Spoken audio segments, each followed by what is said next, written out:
boy Maddox, that solar guy. It's day 7 now of our coronavirus lockdown.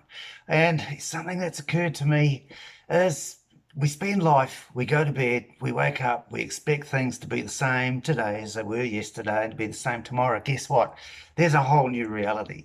This coronavirus thing, the more we hear about it, the more I'm sure that the way things are done, the way the world operates, everything's going to change. I don't know what the new normal is going to be.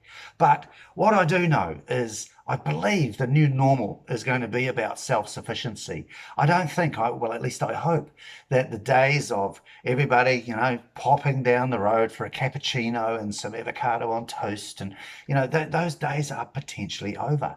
Whether the hospitality industry and tourism even survive this is a question. But are we going to survive it? We're going to survive it if we're self-sufficient.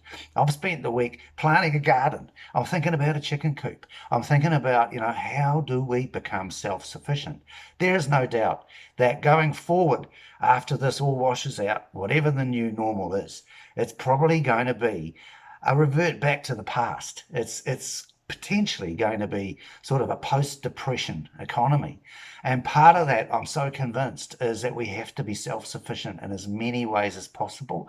We have to be decentralized as much as possible. If we can have our own water tanks, collect rainwater off the roof like we used to, generate our own electricity, grow our own vegetables. Now, if we're lucky enough to have a little bit of land or have access to a little bit of land, doing those things may be the difference between living fairly comfortably and having to get used to a whole new struggle going forward.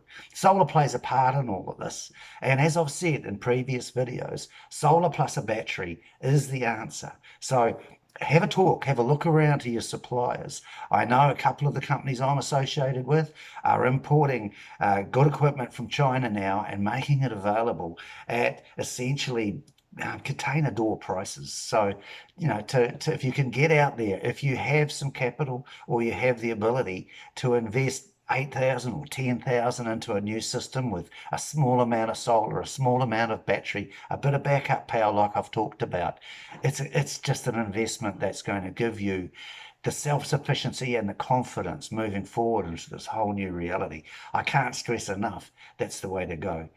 If you've got solar already and you haven't got a battery yet, then think about, a hybrid inverter and a battery. You can run it in parallel with the system you've got now. Doesn't have to be a massive investment. Look at adding to what you've got. Look at building the robustness of your energy supply system. That's my thought for today. Stay well, look after your family and loved ones, and this too will pass, and we'll see you on the other side. So, signing off again, kia kaha, stay well.